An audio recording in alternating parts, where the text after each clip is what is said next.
The question I get asked most frequently in the early appointments in my grief therapy practice is, am I losing my mind?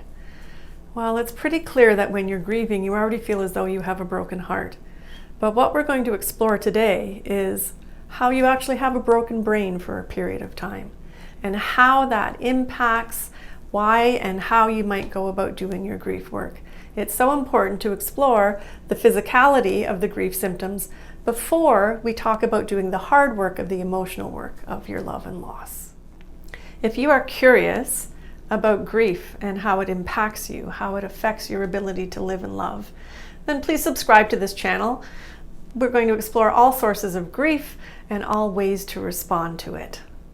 So welcome to my channel, Grief Support That Works.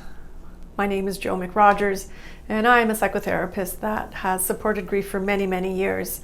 And today we're going to talk about meeting your grief symptoms that show up physically so that you can begin to antidote them before I can even ask you to do the emotional work of your grief. So today we're going to talk about regions of the brain and how they help or hinder our response to our grief. We'll talk then what that means for you emotionally. And finally, at the end, we will talk about tips that you can use in order to antidote some of the physical symptoms of your grief in order to get to the emotional work. So let's get to it. So first we're going to talk about the parasympathetic system. Our parasympathetic system is responsible for some very basic needs: breathing, sleeping, eating, thirst. However, when we're grieving, a lot of those cues get interfered with. When you think about loss, often the sharp intake of breath, when you learn of the death of somebody, it's almost like that sets the limit of your breath. So when we are grieving, our breath often becomes short and shallow. When we are grieving, we lose our hunger and thirst cues. And when we are grieving, we often have interrupted sleep. We're either sleeping too much or not sleeping at all. And this is the responsibility of the parasympathetic system, and it can really interfere with how resilient you feel in meeting your grief. Next, we're going to talk about our prefrontal lobes, our prefrontal cortex. These are the places in our brain that are responsible for our executive functioning, our ability to make decisions, our focus, our concentration, our search for meaning. You can imagine then, if all of those are hijacked by grief, how do you grieve while being unable to make decisions that you would normally be able to make in a snap? How do you look for meaning when you're grieving and it feels like there's no meaning to the world? How do you begin to make decisions and trust yourself that they're sound decisions? The prefrontal cortex plays a lot of roles in all of this executive decision making. So next we're going to speak about the amygdala, which is our reptilian brain. It is designed to protect us from threats. When we are grieving, it is a threat to our safety. It is a threat to our sense of control. You've probably heard of the fight, flight, freeze response. That is our amygdala. And when we are grieving, the risk is that we get caught in one of those response patterns. Our amygdala is there designed to protect us, and it cannot tell the difference between a past threat, a current threat, or a perceived threat. So the amygdala holds a lot of responsibility in how we approach our grief. And the final system that I want to talk about is our limbic system. Our limbic system is responsible for protecting us also. And because it interprets a grieving response as a fearful response, it clicks on to high and it allows us to turn inwards. It makes our grieving experience become very inward focused. It will show up in things like a loss of interest. Things that brought you joy or comfort before no longer interest you. It will show up in having no curiosity about the outside world because you are busy turning inwards in order to protect yourself from the fearful response of grief.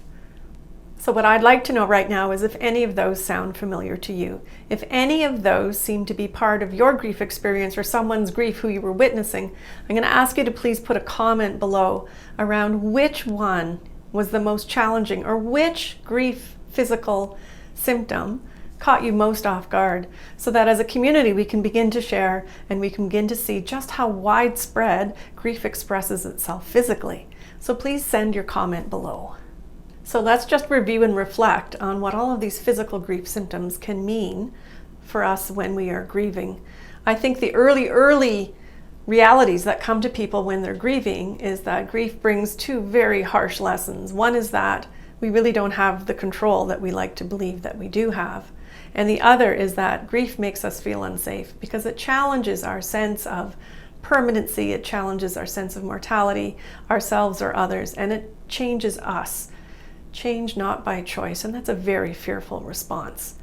So when we look at all of the physicality and their symptoms in grief, how our body expresses and experiences it, you can see why this is just such a harsh setup for trying to do any kind of emotional work. We are on a high fearful alert for threat. We are in a fight, flight, freeze mode, which means our body actually sends the oxygen to our limbs so that we can run away, and that means less oxygen to our brain. Our breath is short and shallow, which again means less oxygen to our brains. It reminds our body of the threat, because if our body doesn't feel like it's being breathed, then it definitely interprets a threat.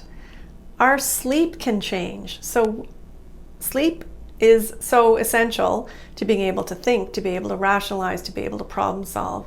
And when we're sleeping too much or sleeping not enough, then we are at a huge disadvantage in trying to approach our emotional grief work. If our eating patterns are changed and our thirst patterns are changed, then a body that is undernourished or overnourished with all of the yummy good junk food, or underhydrated, that is not a body that will rest. It is not a body that will think. It is not a body that will problem solve. It is not a body that will emotionally and physically regulate. So those are all the grief symptoms that show up that we end up experiencing emotionally. So our brains are designed to protect us. So know that grief is going to feel very scary. Grief is going to feel very full of fear. And grief is going to feel internal, and it's going to feel isolating. Nobody else is knowing or doing your grief. So it becomes a very personal experience, and that's another reason why grief is so difficult.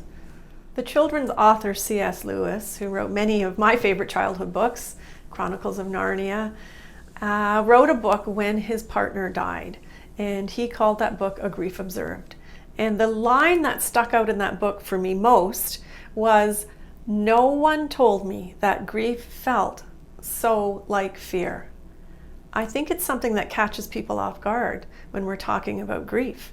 We have these beliefs we just need to get through it, stiff upper lip, get it behind you, weep and wail, it'll all end. And that's not necessarily a helpful approach if we're avoiding the fact that grief can feel like fear.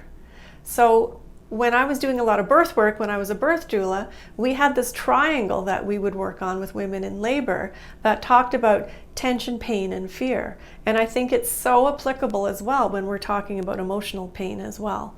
So if your body is feeling tense and experiencing all of those physical symptoms, then it is going to increase your sense of what the pain must be like, because you're busy holding yourself away from it. And that, again, leads to an increase in fear. So think about fear cycles in terms of tension, pain, and fear, and how that plays a role. And what we can do to step into that is to begin to address the physicality of these grief symptoms. So now we've explored the physicality of grief and how all of these challenges influence our grief experience. It's time to look at what can you do about it. So here's my list of things that you can do to try to combat the physical symptoms of grief, keeping in mind that the primary filters I want you to think of using are safety and control. So what can we do? One of the very first things we can do to remind our body, A, that it is safe because we are breathing it, and B, that we have control of it, is obviously breath work. You can Google any search on breath work. You'll find things like belly breathing, square breathing, slow breathing. I want you to take an open mind and experiment with what seems to work for you. Breathing your body is a good response to feeling out of control and feeling unsafe. The next consideration is physically. Physically, how can you begin to get back into your body? There are many ways. Again, if you want to Google how to get grounded, there will be lots of techniques that you can use around getting back into your body. But one of the really easy ones, and you can do it anywhere, no one will even know you're doing it, is to create tension and then to release it. So our shoulders, to pull them up around our ears and tense them, and then lower them and relax. We can do it with our fists. You can do it with your toes and your shoes. No one will even know. But that's also a reminder to your body of where you do have some power, control, and influence, and therefore you are safe. One of the next things that you can think of is visualizing. Some people are visual thinkers, not everybody is. So just experiment with this. Sometimes closing your eyes and going into a place is not healthy when you're grieving, because if you can't control that place, it's going to be fearful. So be careful with this one. But many people will find if they can close their eyes and create a scene in their mind of where they might feel safe, where they might feel relaxed, whether it's a beach, whether it's climbing a mountain, whether it's a stream, whether it's a favorite loved one's house, whether it is whatever you can create that feels safe, a beautiful garden, then know that that might be one of your tools also. The next one I want you to consider is to outsource. If you're not eating and if you have no hunger or thirst, I want you to outsource those prompts. We all have our phones by our sides. Put alarms on it. The other thing that a lot of people do is to put post-it notes so that they can be reminded that every time they walk past the sink that they're going to make themselves just have a drink of water. Please don't expect yourself to have hunger for a big meal. All those loving, kind people that bring the lasagnas, that's not helpful. I have had too many people tell me that the lasagnas stay in their freezer until they can pitch them. So think of small, little, nutrient-dense snacks. Think of just always taking sips of water to keep your body hydrated and nourished so that you can continue to do your grief work. One of the other things that I lecture about all the time is you really need to be careful about your self-expectations and others' expectations. And we can put that all into one big piece called positive toxicity. All of the sayings about, oh, all things happen for a reason, or time heals all, or heaven needed another angel. Those are not necessarily helpful unless those are conclusions that you yourself have come to and they serve you. But to have others suggest to you or to you feel like you need to live up to those beliefs, that is not helpful. So I want you to be very careful about checking your self-expectations. One of the expectations that comes up frequently is getting back to work, getting 3 months behind me, getting 2 weeks behind me. Oh, once I get past the first year, it'll all be okay. Those can be toxic thoughts. And you need to be careful about holding yourself to those kinds of expectations. One of the other things I'm going to suggest when we're talking about being isolated, there's a big difference between being isolated because you're choosing it and isolated because your grief is choosing it for you. So perhaps you'll find one person who knows you, trusts you, that person you can call at 2 a.m. Ask that person to be your check-in person. Ask for them to check in with you regularly and to gently remind you that you are not alone. And for them to please do that with no expectation of a response other than maybe a heart text back or a thumbs up. Thank you for the thoughts today. You don't need to engage in conversation. Just engage in connection. And on the heels of that, the other thing that I want you to do if you're feeling isolated and alone in your grief is to be in charge of all of the other visits, phone calls, texts, so that you aren't exhausted playing grief hostess. That's my term, that's what I call it. Playing grief hostess to all of the others who are trying to support you in your grief or who are trying to process their grief with you.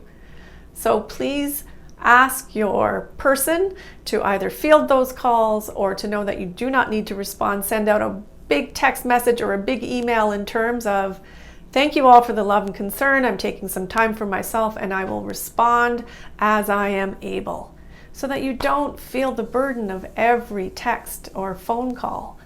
This is going to help with that sense of turning inwards and needing to navigate your grief alone. If you are able to set yourself up with some of these tips, then you will likely be able to more physically be ready to do the emotional work of your grief. It will help you not get caught in a paralyzing state of either fight, flight, or freeze. And you will be able to move into your grief, have a relationship with your grief, and move along with your grief. It's not a matter of moving out of it. My basic premise is always that you need to have a relationship with your grief. And in order to do that, you need to address the physicality of these grief symptoms. So please know, if you are asking yourself the question, am I losing my mind? The answer is no. You are grieving. I'd also be so curious to hear if you have a question that I might be able to answer in another video. Or if this sparked a question, perhaps I can answer it in the comments below. I would ask you please to share this video with anyone who you think might be helped by it. I am excited for you to be joining in our Grievolution so that we can do grief differently. And know, as always, that my one rule is to do grief with self-compassion. So as always, kind thoughts, kind words, and kind heart. Thank you for joining me today.